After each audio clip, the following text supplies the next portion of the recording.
राम राम मंडळी, रॉयल शेतकरी मित्र यूट्यूब चॅनलच्या माध्यमातून आपलं या ठिकाणी सहर्ष स्वागत आहे। आज आपण धरती ॲग्रोकेमिकल्स प्रायव्हेट नागपूर या कंपनीचा जियार या कापूस वाणाची पाहणीसाठी आपण प्लॉटमध्ये आलेलो आहोत।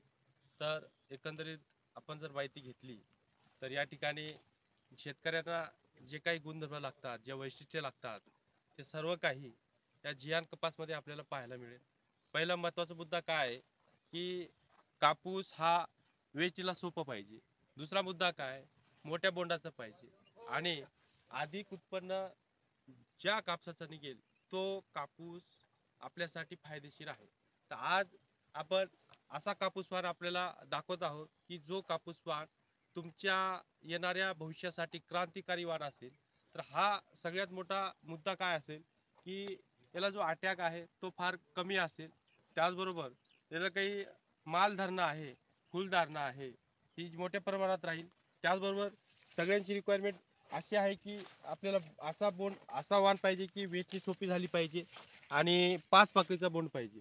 तर एकंदरीत जर आपण एका बोंडामध्ये एकूण संख्या जर बघितली गोडंबीची तर 40 ते 45 अशा पद्धतीनं गोडंब्या एका बोंडामध्ये आहेत आणि याला जो काही फ्लॅश आहे तो फ्लॅश आपण पुनर्भार म्हणतो, तो जवळपास निश्चितपणे या ठिकाणी खूप चांगल्या प्रकारे येतो।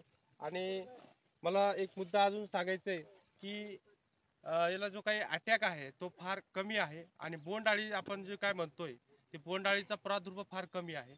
आणि लागवड करीत असताना सगळ्यात मोठा मुद्दा काय आहे की 5x1.5, 6x1.5, 4x1.5 किंवा 4x2, 5x2, 6x2 या पद्धतीनं तुम्ही लागवड जर केली तर जी काही तुम्हाला उत्पन्नामध्ये जी घट होणार आहे ती घट न होता हवा खेळती राहते, व्यवस्थितपणे मालधारणा फुलधारणा राहते। तर आपण आजच जियान या कापूस वाणाची निवड करून ठेवा, जेणेकरून तुम्हाला येणाऱ्या काळामध्ये येणाऱ्या भविष्यामध्ये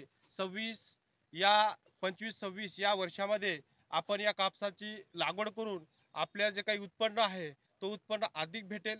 त्याचबरोबर जे काही तुम्हाला मागच्या वर्षी आपल्याला पिशव्या भेटल्या नाही, पॉकेट भेटले नाही, तर आपल्याला या माध्यमातून तुम्हाला सांगू इच्छितो की ज्यांना भेटलं नाही त्यांनी या वर्षी आपण मोठ्या प्रमाणामध्ये सप्लाय दिलेला आहे, त्यांनी आपल्याला संपर्क साधावा 9822 756 791। धन्यवाद।